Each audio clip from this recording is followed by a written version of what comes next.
안녕하세요. 2015년 5월 4일 생방송입니다. TV방송 네 번째 방송 만에 생방송 진출했습니다. 이재정 변호사입니다. 이변입니다. 네. TV로 전환된 다음에 방송하는 게 정말 힘들었는데 오늘 생방송이라고 하니까 게다가 날방송. 날방송. 더군다나 권영 변호사님을 모시고 예, 미리 쓱 이렇게. 네, 예. 이변입니다. 이광철입니다. 예, 저희가 오늘은 특집을 준비했습니다. 이 시대의 변호사, 가장 핫한 변호사, 권영국 변호사님 모시느라 진짜 힘들었는데요. 권영국 변호사를 모시면 자리가 하나가 부족해집니다. 그래서 저희가 한 명을 잘라야 되는데 알턴이 잘라버렸습니다. 진짜요? 자르고 모셨습니다. 정말 어렵게 모셨습니다. 권영국 변호사님 어서 오세요. 네, 반갑습니다. 권영국입니다. 네. 박수 한번 쳐주세요. 예, 우리끼리라도. 예. 부담 느끼시지 마세요. 이 방송은 어디까지나 네. 라디오 방송입니다. 보이는 그렇군요. 라디오고요. 네. 그래서 저도 지금 오늘 아침부터 머리 드라이하고 풀 메이크업 됐던 거 애써 지우고 라디오처럼 보이려고 머리도 막 뿌듯하게 한번 이렇게 헝클고 이러고 진짜? 들어온 거예요. 정말 안 이뻐 보이기도 아닌 것 이게 같은데. 쉽지 않아요. 예. 그리고 라디오 방송처럼 하시려고 정말 그러니까 막 수트 깔끔하게 입으시고 있다가 막 이렇게 엉클어뜨리고 아니에요. 들어오신 아닙니다. 거잖아요. 아니에요. 편하게 얘기하시면 돼요. 네. 저희 이런 변이 있나 이전에 그 이재정이 70.5라는 인터뷰 프로 했을 때 네. 나와주셨어요. 그래가지고 깊은 속내 한번 풀어주신 적이 있는데 이런 변이 있나? 네, 또 한번 나오셨죠? 두 번 정도 나왔던 것 그랬나요? 같아요. 네. 저희 때도 그러면은 한번 나오셨는데. 제가 많이 괴롭혀드렸네요, 저희가. 근데 네. 지금은 저희가 지난주 방송 때 실은 모시고 싶었어요. 네. 근데 그때 아마 이제 총파업 맞습니다. 국면이기도 했고 워낙 노동 전문 변호사로서 노동 현장에는 없으시면 안 되는 분이라서 저희가 모시기에는 시간이 허락치 않으셨어요. 오늘 너무 고맙습니다. 근데 네. 이제 노동 전문 변호사님에서 최근에 바뀌신 것 같더라고요. 연행 전문 변호사로. 네, 예. 걱정입니다, 지금. 연행에서 예. 구조해주는, 풀어주는 변호사가 아니고, 연행 당하는 전문 변호사가 되어서 굉장히 송구스럽기도 합니다. 민망하죠. 저희가 네. 전문 영역을 참 많이 개척하고 예. 새롭게 좀 듣도 보도 못한 새로운 분야들이 속출하는데 네. 연행 전문 변호사는 참으로 듣기가 정말 예, 민망하죠, 사실은. 네. 예, 최근에 있었던 사건부터 먼저 얘기해야 될 것 같아요. 이광철 변호사님이 그냥 이제 별 역할은 없이 이제 찍새로 아마 그 법정에 가셨던 것 같은데 예. 저희 권영국 변호사님의 영장 실질심사가 열리던 법정에 이제 참여를 하셨고 그 복도에 나와 있는 변호사의 이제 씬을 찍새께서 찍으셔가지고 조선일보에 제공하셨다는 그렇네요. 예. 예. 마치 변호사들이 민변 시위를 변호사- 하고 있는. 그렇죠. 시위를 하는 그신 모양새로 양 그렇게 기사를 예. 썼죠. 네. 때로 몰려가 네. 이런데 사진을 제공하셨던 그때 이제 변호사님이 체포되신 게 17일이었죠? 18일이죠. 18일. 네. 일요일 날 18일이었고 예, 그렇죠. 그리고 이제 영장 청구가 됐던 게 19, 20일이죠? 20일, 19일 날, 20일인 것 같아요. 네, 20일 날 예, 했고 예. 이제 영장 시심사가 아마 그 다음 날쯤에 있었던 것 같은데 20일 날 있었고, 예. 네. 그리고 그 다음 날 새벽에 풀려나셨죠. 결정이 났죠. 예, 새벽 2시인가에 결정이 나서 1시 반이었는데, 예. 새벽 1시 반이었는데, 제가 이제 연락받기로는 2시 한 예, 10분경이었어요. 예. 사실상 너무 늦게 났기 때문에 결정이. 그럼 보통은 이제 영장이 발부된다 이렇게 생각을 하죠. 예, 저도 그렇기도 하죠. 발부됐을 것 같다는 생각을 했었어요. 예, 아무튼 이제 그 전날 발부 이제 되셔갖고 그 전날 영장 심사에 이제 제가 사실 저는 그날 2시부터 4시까지 다른 일정이 있었어요. 예. 네. 근데 마침 이제 시간이 1시간 정도가 좀 비었는데 시간이 남아서 갔다. 예. 김인숙 변호사님이 전화를 네. 막 하셨어요. 그래갖고 좀 어디 있느냐. 근데 지금 권혁 변호사님 영장심사 법정에 이제 들어가야 될 변호사들이 생각보다 그렇게 많지가 않다. 그랬어요? 그러니까 아니까 그 말만 또 그리고 메일로도 좀 돌았고요. 네. 메일 받으셨죠? 인원이 얼마 안 저 돼서 민변 메일이 안 오고 있는데 저 잘린 거 아니겠죠? 잘리신 것 같은데. 그래갖고 이제 제가 그러면 이제 가야겠다 해가지고 갔더니 거기에 적기는 뭐 개뿔 뭐 그냥 네, 아무튼. 입에 욕을 달고 사시네요. 네, 그래가지고, 그날 이제 그 변호사님 말고 다른 분이 이제 영장심사 같이 청구가 앞선 되셨잖아요. 사건이 있어서. 네, 그렇죠. 예. 그래서 두 분을 먼저 하겠다고 그래가지고 안에 대기하고 있던 민변 변호사들은 나가라. 다시 또 나오고. 그래갖고 네. 이제 법정에서 이렇게 막 하고 있는데 그 광경을 보고 있으니까 마음이 좀 뭐랄까 울컥하기도 하고 네. 정말 우리가 참 이렇게 모일 수 있구나 그런 생각도 좀 들고 그래갖고 제가 그걸 집계하시던 이제 위은진 변호사님한테 물어봤어요. 정병욱 변호사님한테 오늘 선임기 올리신 분이 몇 분이냐 그랬더니 막 세다가 자세히는 잘 모르겠는데 50명이 넘는다고 그래요. 네. 그리고 그럼 이 법정에 지금 나온 변호사들은 몇 명이라 그랬더니 34명이라고 그러더라고요. 네, 맞습니다. 그래서 제가 법정에 방청 그 복도에서 그 장면을 찍어가지고 페이스북에다 올렸는데 맞습니다. 그게 조선일보 예. 에 제공된 사진이었습니다. 때로 몰려간 민변 변호사들. 예. 시위성. 법정에서 잘 앉아 있는 모습을 찍어야 되는데 이제 그건 이제 촬영을 못하게 하니까. 예. 네. 이게 아마추어 변호사님, 방송인으로서의 아마추어적 성격이 막 드러나요. 청취자 여러분은 잘 모르실 여러 변호사님들 말씀을 막 합니다. 그러면은 이제 저희가 방송에서 언급했거나, 네. 물론 되게 자기 영역에서는 열심히 하고 계시는 분이지만, 저희는 알되 청취자 여러분, 시청자 여러분들은 모르시는 분을, 그 변호사님, 아니다. 다른 변호사님, 이렇게 이름 정정해 가면서 막 나열하십니다. 이 아마추어 방송인 같은 이 이라고. 방송의 특징이 이제 저희가 죽어서 원래 이제 버벅거려야죠. 처음부터 너무 잘하면 안 됩니다. 어떠셨어요? 지금 벌써 몇 번째 그 구속영장 청구죠? 이명박 구속- 정권 이래로 그렇죠. 되신다면? 제가 2009년 6월 달 2009년 6월. 예. 그때 이제 연행이 처음 됐죠.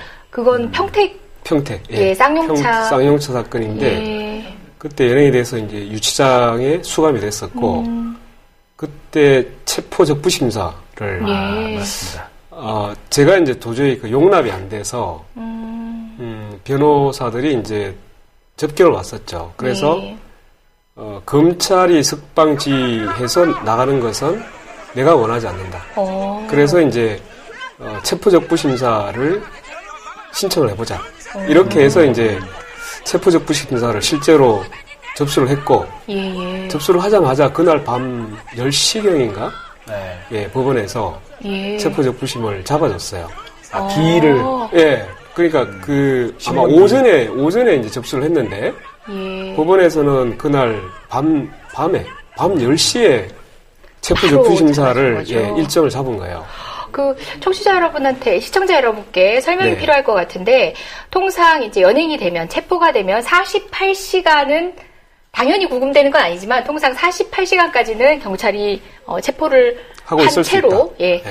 그렇게 있는 편이죠, 요새는. 48시간을 그런 식으로 활용하고 있는데, 그러면은 구속영장을 검찰이 청구했을 때는 영장 실질심사, 아까 그 민변 변호사님들이 때로 몰려갔다고 네, 얘기한 네. 바로 그런 절차가 있는 거고요. 그런데 권영국 변호사님은 당신들이 영장을 청구하건 말건 떠나서 나는 이런 체포 상태 자체에 대해서부터 판단을 받고 싶다라고 하셔가지고 스스로 체포 적부심이라는 이제 통상 활용 잘 하고 있지 않는 제도를 잘안 하죠. 활용을 해서 신청을 하신 거죠. 그랬는데 재판부가 거기에 부응해서 이제 급히 시간을 잡았고 그 결과로 나오신 건가요? 예, 맞습니다. 그러니까 예.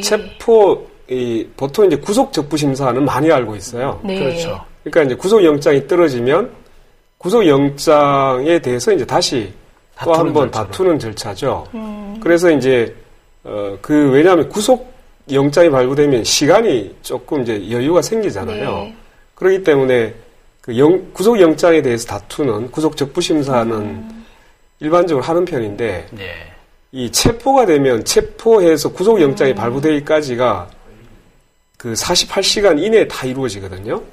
그렇기 때문에 그 사이에 이제 변호인 접견해서 체포의 위법 여부를 다투는 것이 그렇게 만만치가 않아요, 준비하는 네. 게. 시간적으로 좀 촉박하니까. 네, 굉장히 촉박하죠. 그러니까 일반적으로 보면 체포 적부 심사는 잘 신청을 안 했던 거예요, 그동안.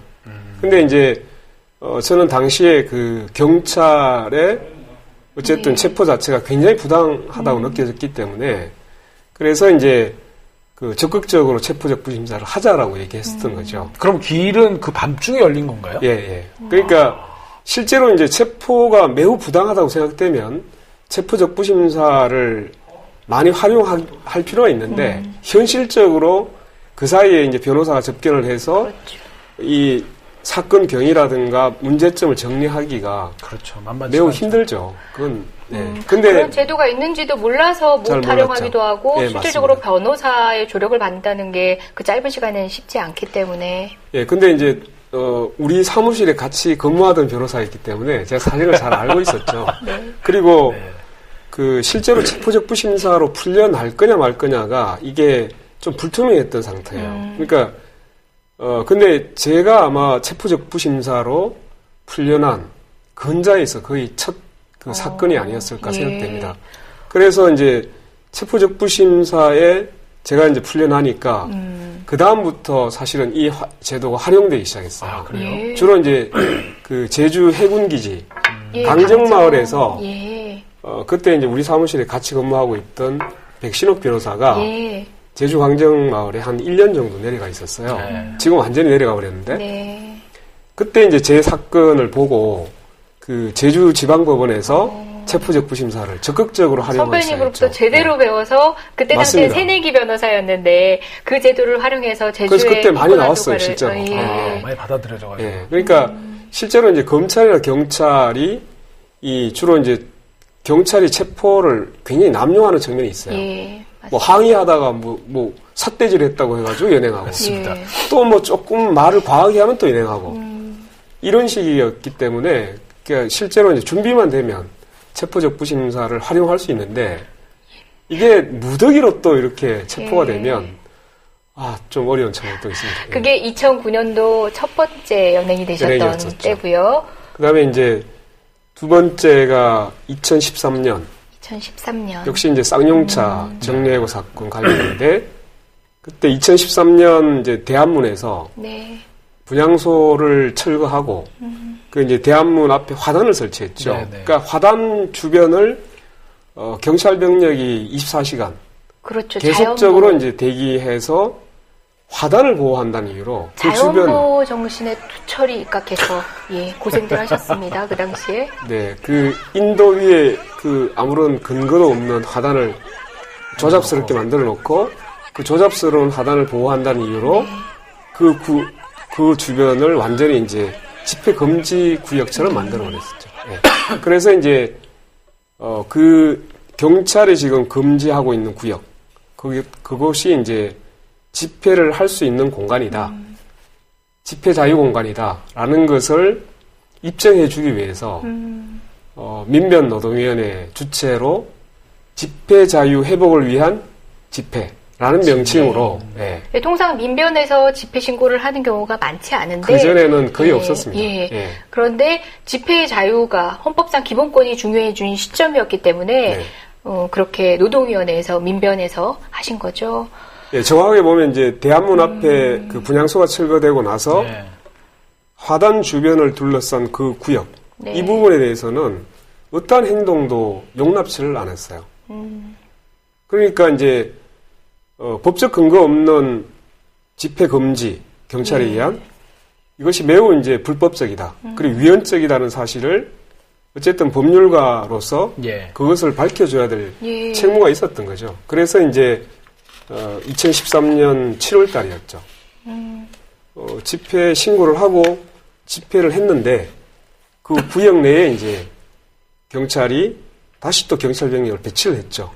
그건 맞습니다. 이제 이재정 변호사도 잘 알고 있고 그때 그 집회 신고했을 때 집회를 또 받아주지 않아가지고 금지 맞습니다. 통보해서 제한 행정법원에 또 가처분까지 금지를 한 게 아니라 제한 통보라는 제한 통보. 명목으로 그 하단 주변의 부분은 금지를 하고 대신에 자기들이 대한문 이쪽 넓은 장소에 B급을 쳐놓고 네. 거기에서 거기 가서 하라. 해라. 예, 이런 예. 그게 제한 통보였어요. 아니 집회의 자유라고 하면은 네. 집회를 할 수 있는 자유뿐만 아니라 집회 장소, 시간을 선택할 수 있는 자유도 집회 주최하는 국민들에게 있는 거잖아요. 그런데 물론, 예.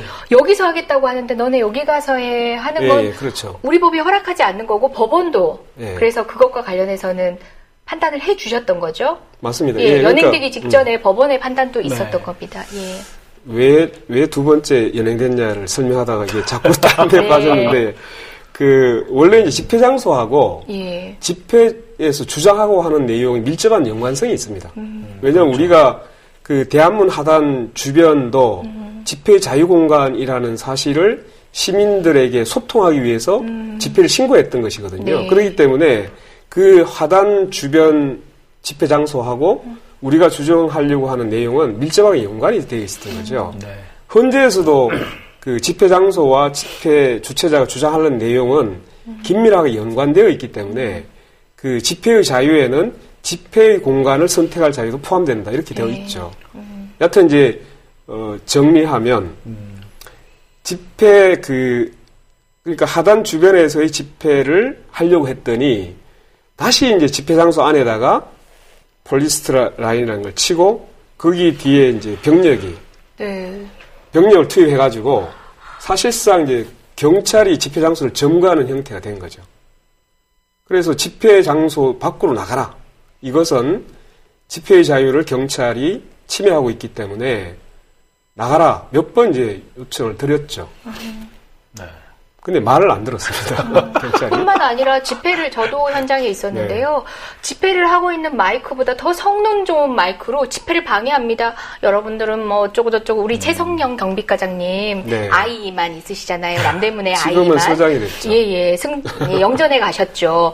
그분께서 계속 방해를 합니다. 그 와중에 이제 권영국 변호사님이 그런 부분에 항의를 하고 적절한 조치를 취하시다가 연행까지 되셨는데 제가 그때 그랬죠. 뭐 질서유지선이라고 쳐놓은 게 집회 장소 안에 침범해 있었고, 그쵸. 또 집회 장소 안에 경찰력이 투입돼 있었기 때문에 우리는 정당방위를 행사하겠다라고 네. 해서 이제 질서유지선 쳐놓은 그 폴리스 라인 드러내고, 예. 그다음에 이제 경찰은 집회 장소 밖으로 나가라. 이걸 몇 번 요구했는데 안 들었기 때문에 정당방위 행사로 밀어냈더니 이것을 이제 네. 특수공무 집행방해 치상. 누군가 치상으로? 다쳤다고. 네네네.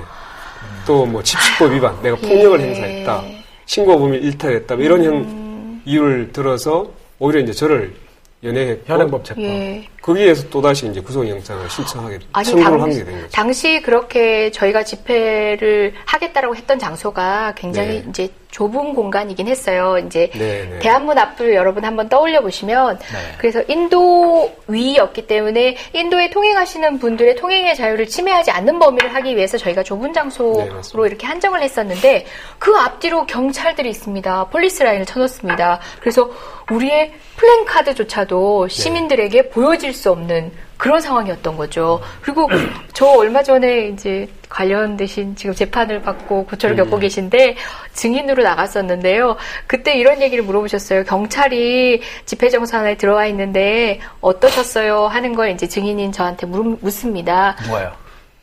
누가 물으시더라고요. 아, 저희 그건 변호인이. 변호인이? 권영국 변호사님의 변호인이신 모 변호사님께서 물으십니다.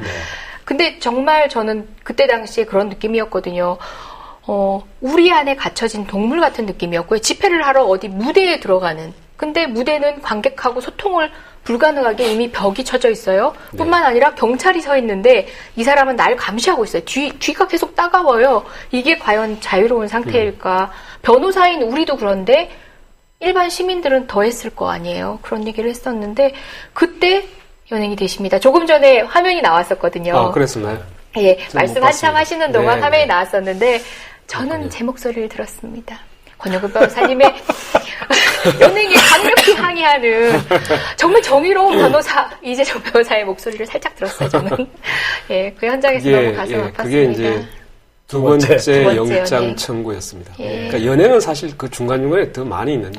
영장 청구 연행만 지금. 그 다음에 이제, 이번 4월 네. 18일, 그 광화문, 예. 광장 북단에 이제 그 차벽을 설치해 놓고, 네. 그 집회 참가자들이 유가족들이 있는 곳에, 가서 이제 헌화.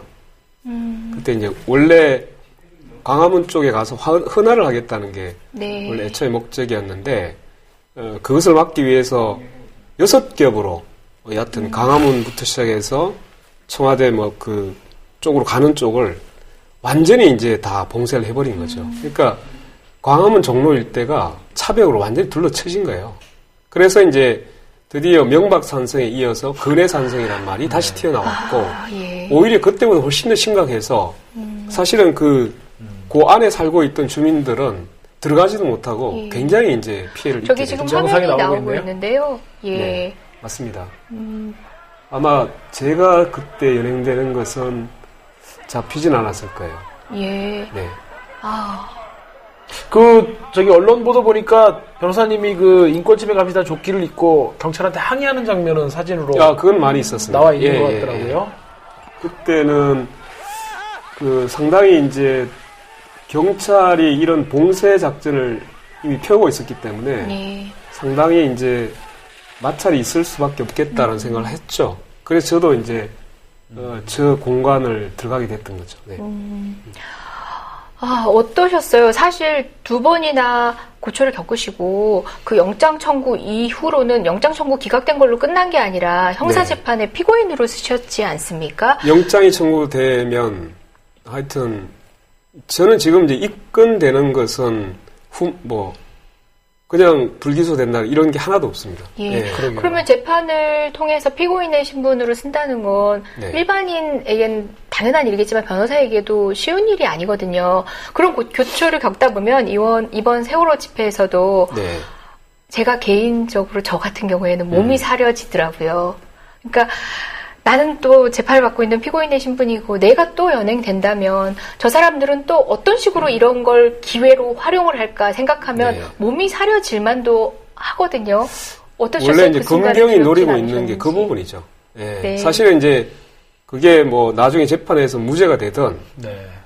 그게 범죄 혐의가 뭐 성립이 되든 안 되든 그것을 가리지 않고 계속적으로 이제 뭐 영장 청구하고 기소하는 이유가 스스로 이제 자기 검열을 하도록 위축 효과를 노리고 있는 부분도 매우 크죠. 예. 그렇죠. 이제 그러기 때문에 저는 사실 검찰이 하고 있는 의도가 매우 치졸하다고 생각합니다. 비열하다고 생각합니다. 그래서 거기에 대해서 내가 위축되면 오히려 검찰이 의도하는 방향대로 간다라는 생각을 가지고 있기 때문에 사실 뭐 약간의 위축 효과는 생기죠. 사람이기 때문에. 예. 그러나 실제로 현장에 가보면 또 원래대로 또 달라집니다. 뜨거운 피, 또 아니, 근데 의로움이. 지금 벌써 이번에 이제 구속 영장 청구된 것도 조만간 기소할 걸로 예상이 네, 되면 그렇겠죠. 예. 지금 그럼 재판을 이번 것까지 기소될 것까지 합하면 지금 3건인가요? 4건인가요? 지금 이제 재판 받는 게 사실 7건이 합쳐져. 7건. 예, 왜냐하면 뭐 일반 교통방해, 예. 뭐 해산명령 불허 이런 것 그러니까 뭐 포함되어 벌금 있고요. 이제 일단 뭐 벌금형으로 약식 기소된 것들 기소는 약식 기소된 건 없어요. 다 전부 합쳐놨어요. 다 정식 기소된 겁니까? 합쳐놨고 네. 그 다음에 이제 두 번째가 그것도 역시 이제 집회 과정에서 발생한 건데 뭐 종로수 경비과장하고 이렇게 좀 심한 예. 욕설을 했다는 이유로 또 기소가 됐고 그건 뭐, 그것도 이제 제목이 병합을 뭔가요? 했는데 그건 모욕죄죠. 그것은 경찰이 모욕을 당한다? 합법적인 집회 신고에 대해서 이제 경고 방송을 몇 차례 계속해서 일단 방송을 중단해 달라. 네. 특별히 지금 위법 사항이 일어나고 있는 게 아니다라고 요구를 했는데 뭐 그럼에도 불구하고 계속적으로 이제 경고 방송을 때리고 있었죠. 네. 어떻게 합니까? 순간적으로 굉장히 화가 났죠. 예. 그래서 그 합리적인 얘기를 하고 있는데 예. 경비과장이 계속적으로 이제 경고 방송을 해서 예. 갑자기 심한 말이 나가게 된 거는 뭐 있죠. 예. 그걸 그래서 저도 모욕죄로 이제, 걸었다? 욕설. 욕설을 했다 이거. 그 다음에 그거는 이제 지금 재판하는 사건에 병합이 돼 있는 거고요. 예. 네. 그 다음에 이제 여러분들 뭐 잘 아시는데 작년 12월 헌법재판소 9일이었나요? 19일 맞습니다. 그 네, 19일입니다. 박근혜 당선 2주년 네. 였죠. 그때 이제 헌법재판소에서 통합진보당 해산 선고가 있는 날이었죠. 네. 법정에서 제가 한마디 외쳤죠. 민주주의를 살해한 날입니다. 라고. 역사의 심판을 면치 못할 것입니다. 그렇게 외쳤는데 그리고 나서 끌려 나왔어요. 저 현장입니다. 손으로 입을 막는 저 경위 정말 심하지 않나요? 좋습니다. 체포까지는 예. 좋습니다. 말하고 있는 사람이 입을 여기는 막을 수 실제로 있는. 법정 밖이죠. 법정 밖에 이제 끌려 나왔는 게 역시 이제 입을 막고 있는 화면이네요. 예. 저게 어떻게 가능합니까? 그래서 그때 이제 요 사건도 바로 이제 기소가 됐죠. 예. 그래서 그것은 지금 단독 재판부에 배정이 되어 있는 상태입니다. 아직 첫 길은 안 잡히시고. 아직, 예.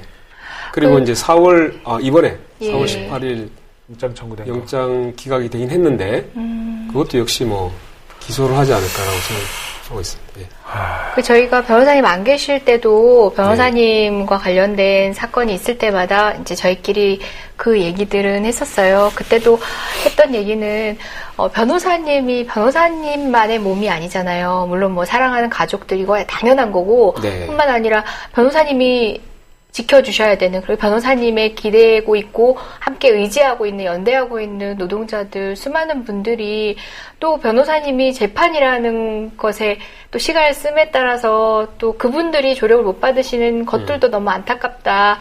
저쪽이 원하는 것들이 바로 이 권영국이라는 이 정말 불굴의 의지의 이분의 정말 역량을 분산시켜서 네. 바로 그런 점들을 노린 게 아닌가, 뭐 그런 얘기도 하긴 했었습니다. 저는 이런 생각이 듭니다. 예. 그러니까 공권력에 도전하는 자는 그것이 누가 됐든 간에 용납하지 않겠다. 이게 이제 굉장히 강하게 작용하고 있는 거죠. 네. 이게 맞는 게 네. 보면 두 분이잖아요. 경찰이 딱 찍어서 나한테 도전한다 라고 해서 공영장을 청구하는 게 권영국 변호사님이라면 장경욱 변호사님은 검찰하고 국정원이 네, 그렇죠. 용납하지 않는. 지난번에 특히 유우성 간첩 사건에서의 네. 증거 조작을 밝혀낸 다음부터 검찰이 장경욱 변호사님에 대해서는 무척 신경을 곤두세우고 네. 아마 적절한 기회에 또 변호사님처럼 구속영장을 청구하지 않을까 하는 생각이 들어요. 네. 그러니까 연행되신 걸로 따지면은 뭐 그 이상이고, 네. 저도 이명박 정권 이래 연행 2번 됐는데, 그 뒤로는 이제 몸살이고 있습니다. 이광철 변호사님 뭐 몇 번 갔다 왔어요? 저는 몇 번 갔다 왔어요? 몸살이고 계신 거예요? 처음부터 사리고 있어가지고요. 예. 이제 뭐 저는 주목해주지도 않아요. 권영국 변호사님 잡혀가셨을 때 저도 잡아가라고 막 했는데 내려가라고 얘기하더라고요. 네. 그만큼 얼마나 큰 역할을 하고 계셨는지에 대한 반증이 아닐까 싶습니다. 근데 역으로 보면 이제 저쪽에서 바라보는 시각은 변호사가 법 질서를 매우 문란하게 만든다. 또는 법을 아는 사람이 그 법 질서를 매우 훼손하고 있다, 침해하고 있다. 이런 이제 가끔 댓글들을 보거든요. 그거 뭐 조선일보나 그쪽에서 네. 그 사설도 쓰고 그러지 않았습니까? 예, 보수 맞습니다. 언론에서. 그러니까, 예.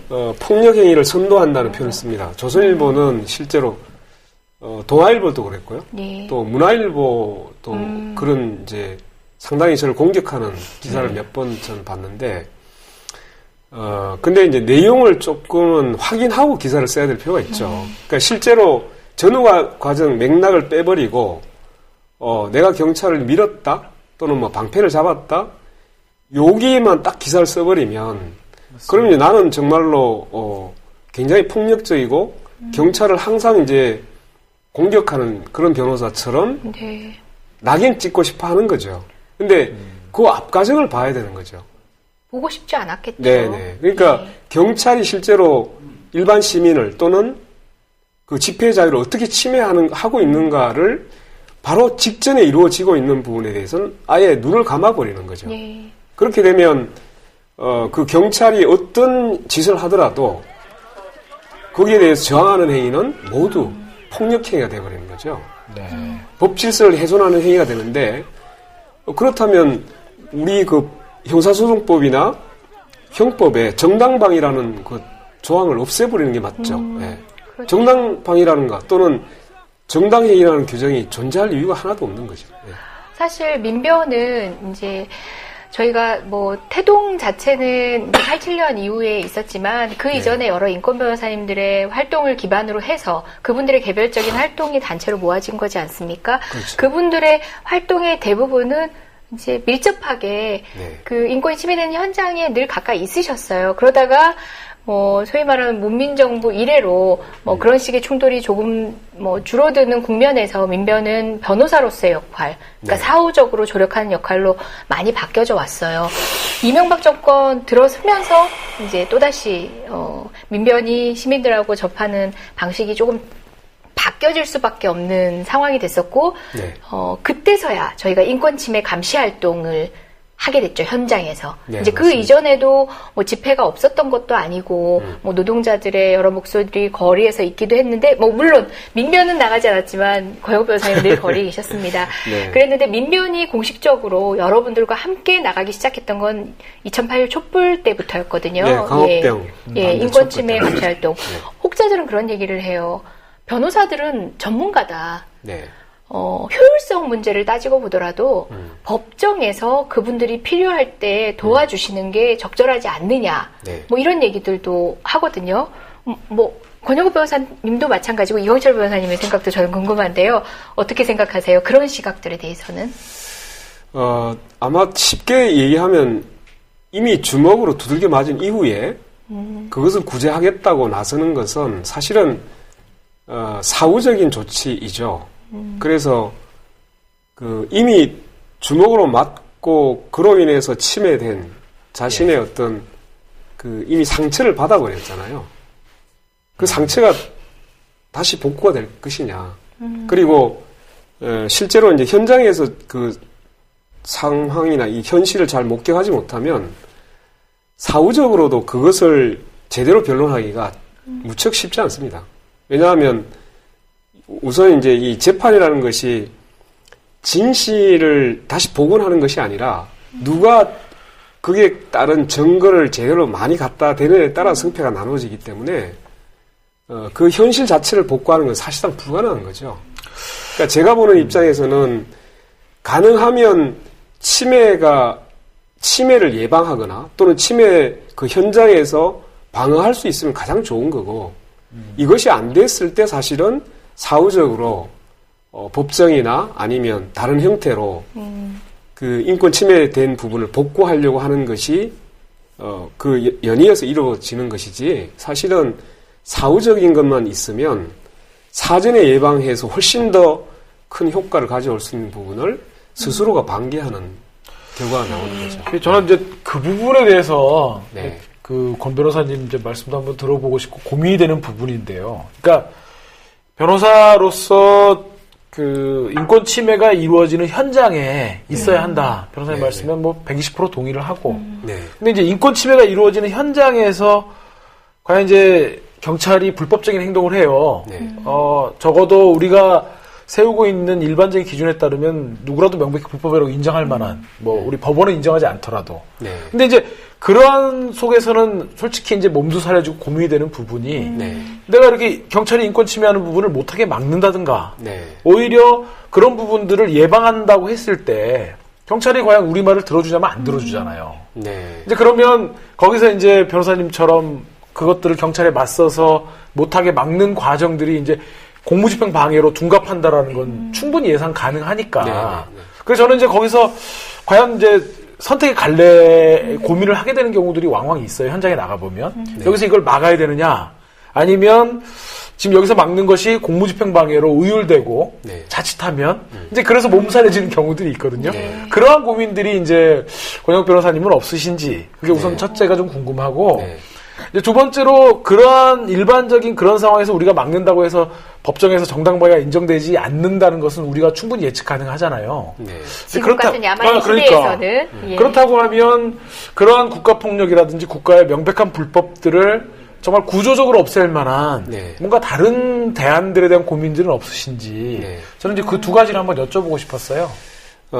이제 첫째는 앞에 가서 이제 어떻게 할 거냐 하는 문제죠. 네. 그러니까 저도 사실은 이제 제가 변호사 돼서 현장에서 변호사가 어떻게 역할을 할 거냐에 대해서는 제 선배 변호사 중에 아무도 가르쳐 준 사람이 없습니다. 그렇죠. 그러니까 실제로 이제 그 민주노총 법률원에 들어가서 그 법률원의 특성은 이제 노동조합에서 하여튼 집회를 하거나 어떤 이제 싸움이 벌어지면 반드시 거기에 이제 와달라는 요청을 하게 돼 있어요.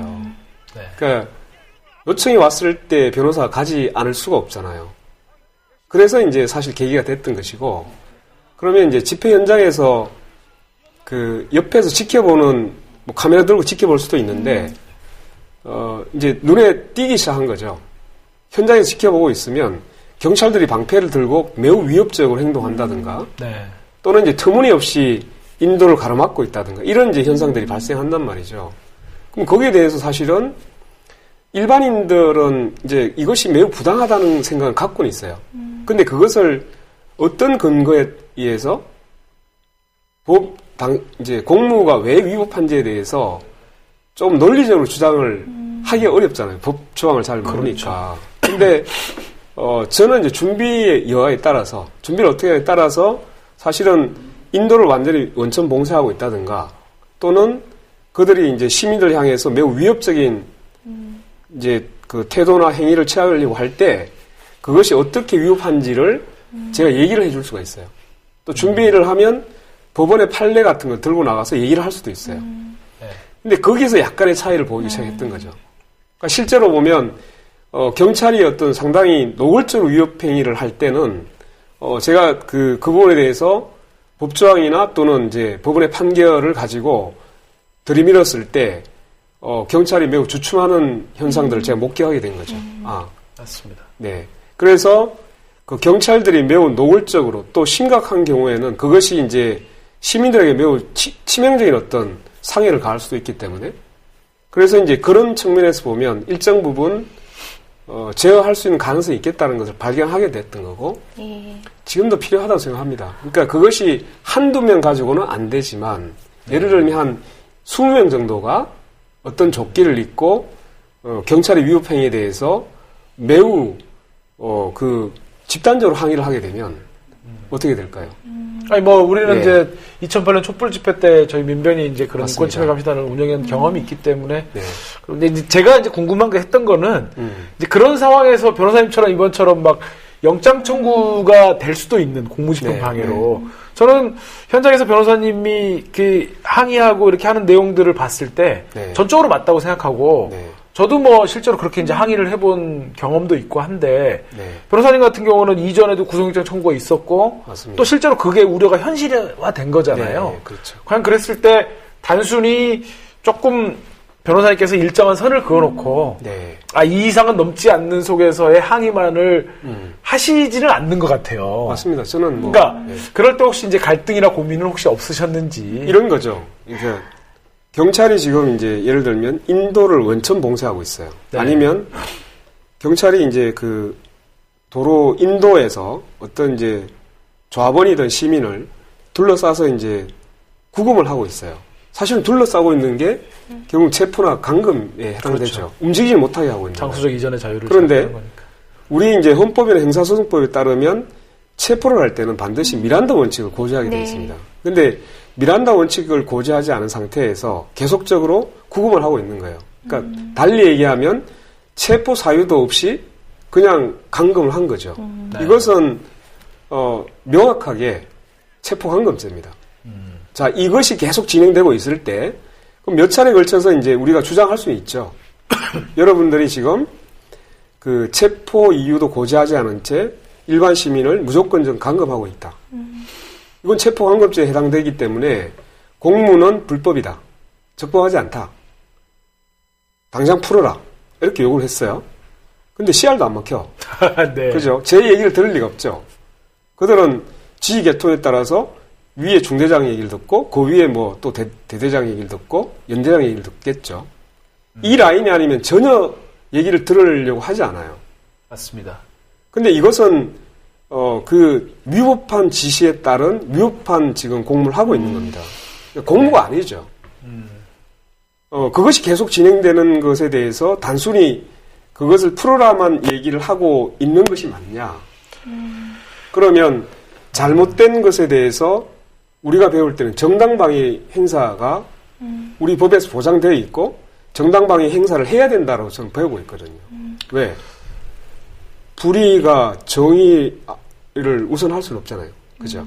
그랬을 때 이제 저는 몇 차례 얘기를 해줍니다, 사실은. 여러분들이 지금 공무가 불법이고 따라서 지금 당장 중단해야 된다. 이렇게 몇 차례 걸쳐 요구를 합니다. 그런데도 불구하고 계속적으로 불법 행위를 자행하고 있다면 그것은 시민의 권리로서 정당방위 행사를 하는 게 맞겠죠. 그것은 달리 얘기하면 지금 누군가 강도로부터 지금 폭력행위를 당하고 있는 거예요. 아니면 강도로부터 위협행위를 당하고 있는 거예요.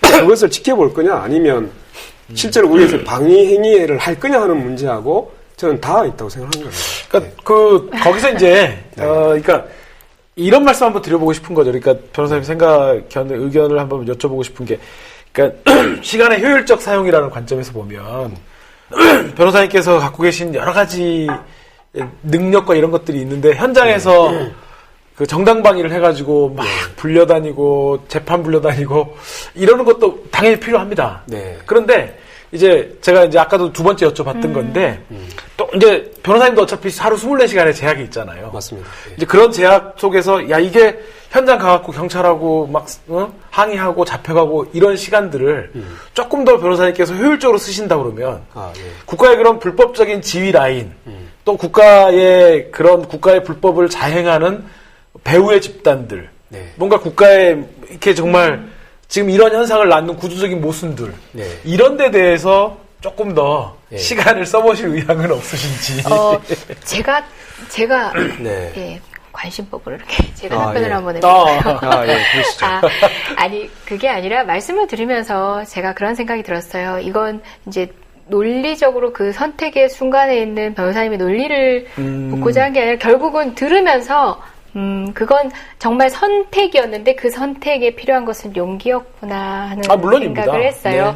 그리고 이제 저 역시도 한때는 물불을 안 가리다가 어느 순간 물불이 가려지게 됐었어요. 그러니까 정말 솔직하게 고백하건대 몸을 살리는 거죠. 법정에서 피고인이 되어본 많은 시민들이 또 저와 비슷할까 전 염려도 됩니다. 저는 그때의 기억이 너무 힘들었거든요. 그래서 그 뒤에는 두 번 다시 그런 일을 겪고 싶지는 않다라는 생각도 했었어요. 그러면서 저 스스로 포장을 하건대 그래 나는 법률가로 조력하겠다라는 말로 일부는 그러니까 뭐 모든 마음이 그렇게 변명으로는 아니지만 때로는 포장되기도 했어요. 그러면서 현장에서 내가 기여했던 바는 과연 무엇이었을까를 돌이켜보니까 변호사님 말씀 들으면서 돌이켜보니까 분명히 유효했던 지점들이 있어요. 뿐만 아니라 우리 시민들도 변호사가 함께 있어서 그 부분을 논리적으로라도 해소했을 때 얻는 연대감, 안정감은 굉장히 컸었거든요. 그리고 여러분들은 자꾸 오해를 하실 수 있는데요. 인권침해 감시활동은 공권력에 대한 것뿐만 아니라 집회 현장에서 생길 수 있는 불미스러운 일 모두를 사전에 예방하는 역할도 했었습니다. 그리고 우리 민변 변호사님들을 포함한 인권단체의 여러 활동가들의 감시활동도 같이 했었는데요. 조끼를 입고 감시활동을 하던 과정 중에 일부 시민들이 조금 과하게 흥분을 하셔가지고 경찰을 개인적으로 이제 자신의 감정을 이렇게 표현을 하려고 할 때 분리를 시키고 경찰을 자기의 부대를 뭐라고 표현하나요? 돌려보내는 역할도 하기도 했었고요. 또는 부당하게 경찰이 시위대를 자극하는 방식으로 공권력을 행사할 때는 그 지점을 가려가지고 불필요한 충동이 일어나지 않도록 하는 것도 저희 변호사들 그리고 인권침해 감시활동의 역할이었습니다. 맞습니다. 근데 이제 우리 이광철 변호사님 얘기에 대해서 이 구조적인 문제 오히려 이제 그것을 좀 제도적으로 아니면 구조적으로 문제를 해결하는데 시간을 더 쏟는 게 좋지 않겠냐. 근데 이제 저는 사실, 현장에서 그렇게, 문제를 지적하고 이런 이제 변호사도 좀 있어야 된다고 생각합니다. 왜냐하면, 사실 이제 시민들이 그 공무집행을 다투기가 매우 힘듭니다. 그게 법원이 잘 인정을 안 해요. 그러니까 이제 제가 그 쌍용차 사건에서, 저는 이제 무죄를 받았고, 저를 이제 체포, 감금했던 그 중대장은 오히려 이제 체포감금, 그 다음에 직권남용죄로 징역 6월에 집행유예 1년 6월인가를 받았죠. 자격정지도 아마 2년 정도 받았을 거예요. 아까 말씀하셨던 걸로는 첫 번째 구속영장 청구 사건을 얘기하시는 거죠? 맞습니다. 그게 재판정에 갔었고 그렇죠. 변호사님 무죄를 받으셨고 그 공권력을 집행했던 담당자, 책임자는 유죄 확정 판결을 받은 거죠. 근데 거기에서 중요한 사안은 그 사건이 있고 난 뒤에 그 현장에서의 변호인 접견권이 법원 판결문에 적시가 됩니다. 그전에는 있지도 않았던 거죠. 그러니까 변호사가 법정에서 아니면 구치소나 유치장에서의 변호인 접견권을 행사했지만 현장에서 접견권을 행사한 적은 없었거든요. 체포되는 현장에서 변호사를 만날 수 근데 있는 걸 변호사 접견권. 그것이 이제 법원의 그 판례로 지금 남게 되는 거죠. 그러니까 어떻게 보면 그것이 현장에서의 다툼을 통해서 사실은 권리를, 그러니까 시민의 권리든 아니면 변호사의 권리를 확장해 나가는 그런 역할을 또 있을 수 있다는 생각을 가지게 된 거고, 네. 그 판결이 있고 난 뒤에 그 이제 쌍용차가 보면 경기도 관할이거든요. 네. 경기지방경찰청에서 공문을 내려보냈습니다. 어떤 거냐 하면 변호인에 대해서 현장 접견권을 잘 고려해 판단해서 보장하라. 예. 이런 형태예요. 거의 비슷한 취지였습니다. 그러니까 그것은 이제 그전엔 상상할 수 없었던 공문이었는데 물론 이제 그걸 지키려고 그걸 내려보냈던 게 아니라 법원에 자신들에게 유리하게 또는 선처를 구하는 형태로 사실은 그 공문을 내려보냈던 거고 그걸 법원에 제출한 거죠. 근데 이제 어쨌든 그게 일정 부분의 나름대로 변화 가능성을 보여줬던 겁니다. 그러니까 저는 그 변호사님 말씀하신 것들에 대해서 그건 당연히 필요한 겁니다. 네. 당연히 필요하고 그렇게 또 현장에서 경찰이 그렇게 유죄를 받으니까 네. 경찰들은 집행유예 받으면 공직을 유지할 수가 없잖아요. 당연히 면제처리가 될 수밖에 없죠. 그런 것들만으로도 네. 정말 충분히 의미가 있다고 보고. 네. 근데 이제 변호사님께서 제가 듣기로 새로운 많은 고민들을 하시고 페이스북에 저희 이제 이런 변이 있나에서도 한번 소개했지만 네. 페북에서도 진짜 사법 뭐 이런 법정을 통한 어떤 문제 해결 말고 이제 다른 것들에 대한 고민을 하신다고 들어서 네. 이제 그거랑 같이 결부시켜서 한번 질문을 드려본 그렇게 겁니다. 다이렉트로 물어보셔야죠. 꼭 집어서. 네. 그렇죠. 오늘 유달리 면박이 심하시네. 사실은 이제 제가 현실을 좀 직시하자 이런 표현을 잘 씁니다. 네네. 왜냐하면 현실을 직접 부딪혀봐야 현실의 문제나 그 심각성을 이제 스스로 체감하게 되는 거죠.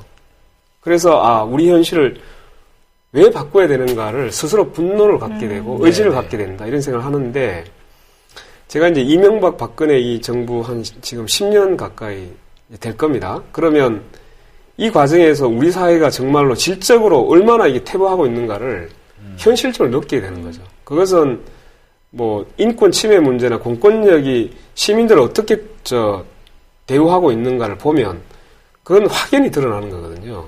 민주주의가 굉장히 퇴보하고 있다는 것이 그 현장에서 보면 딱 느낌이 있어요. 오로지 청와대만을 보호하기 위한 그런 홍위병처럼 행동하고 있거든요. 그래서 이것을 바꾸려면 결과적으로 거리에서의 투쟁만 가지고는 안 된다라는 생각을 갖게 되는 것이고 네. 그러면 아까 얘기했던 것처럼 구조적으로 바꾸기 위한 정치적 모색이 필요하다는 생각을 당연히 가질 수밖에 없게 되는 거죠. 네. 그 대부분의 사람들은 뭐 단어를 딱 쓰시게 되지만 구조적으로 더 필요한 뭐 네. 이렇게 정치적 모색이라고 하면 정치 행위, 구체적인 정치 행위, 우리가 생각하는 상정 가능한 이제 선거를 통해서 네. 예, 당선이 되는 몇 가지의 직을 떠올리실 것 같아요. 혹시 뭐 그런 방식의 정치라는 것도 고민을 예, 저는 뭐 해보셨다는 다 포함된다고 생각합니다. 예. 그러니까 여러 가지 이제 거리에서 주장도 필요하지만 한편으로는 정당 또는 이제 선거 예. 또는 뭐 국회의원 선거 뭐 이런 것들 다 포함해서 열어둬야 된다 이렇게 생각하고 있습니다. 뭐 저는 제가 민변에 와서 이제 선배님을 통해서 거리의 정치를 또 배웠는데요.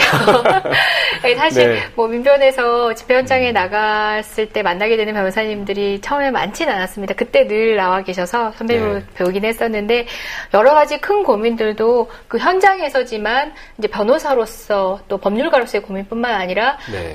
보다 큰 틀에서의 고민도 늘 하고 계시리라 생각했지만 그 말씀을 해주셨네요. 네. 저희가 이렇게 짧은 시간 사실 예전에 오셨을 때는 1시간 반 정도는 1시간? 얘기를 했었어요. 지금 오늘 근데 지금은 얼마 하는 한 거예요? 50분, 50분이에요? 마이너스 10분, 예. 네. 50분이에요. 그래서 이렇게 말씀에 몰입해 듣다 보니까 어느새 정리를 해야 될 시간이 됐습니다. 그렇네요. 네, 아깝네요. 예. 원래 뒷부분이 훨씬 더 늦어 있는 예, 얘기가 중요한 이제 얘기였는데, 시작되려고 시작하려고 했는데, 했는데. 그러면 네. 저희가 훌륭한 진행으로 훌륭한 방송 보여드릴 수 있게 2부를 준비하는 걸로 하고, 다음에 2편을 준비하는 걸로 하고, 오늘은 네. 예, 마무리하는 정당방위가 왜 말씀드려야- 행사되는가를 치러냈네요. 네. 예, 저 네. 짧은 시간 남았지만 네. 이런 면이 있나 마무리 인사를 우리 권영국 변호사님이 저희 시청자 여러분께 하는 걸로 하고 저희 마무리 인사하면 어떨까 생각됩니다. 네, 지금 이제 세월호 문제로 인해서 많은 분들이 고통을 겪고 있고 또 여기에 대해서 여전히 이제 불통의 벽을 치고 있습니다.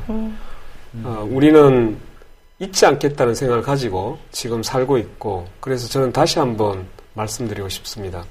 나를 억압하고 있는 것이 강하면 강할수록 현실을 똑바로 쳐다보기 위한 용기를 가져야 되는 시대를 살고 있다 라는 생각을 가지고 저도 위축되지 않도록 노력하겠습니다. 고맙습니다. 네, 명심하겠습니다. 네, 감사합니다. 네, 저희가 고마운 시간이었습니다. 여러분, 오늘 이런 변이 있나 귀한 시간은 여기까지입니다. 다음 주에 또 뵙겠습니다. 고맙습니다. 고맙습니다. 고맙습니다. 네.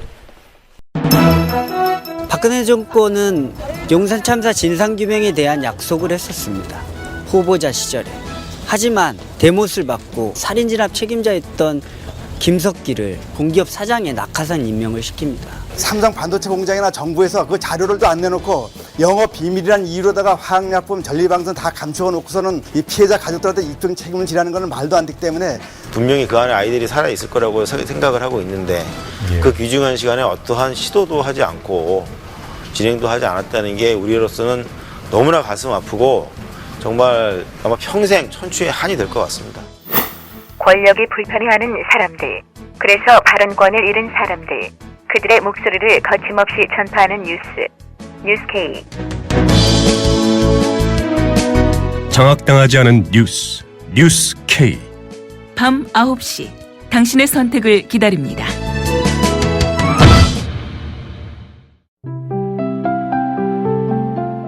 미디어 협동조합은 2014년 4월 TV 개국 전까지 조합비를 받지 않았습니다. 그래서 창립 이후 1년 1개월 동안 출자금으로 운영해왔습니다. 왜 받지 않았냐고 묻는 분들이 있었습니다. 조합비의 무게가 얼마나 큰지 알고 있기 때문입니다. TV 개국이 이루어졌고 이제 안착 단계에 접어들었습니다. 월 11,000원의 조합비 납입으로 더 큰 발전, 즉 성숙한 동력을 만들어 주십시오. 주목받는 방송, 신뢰받는 언론으로 보답하겠습니다.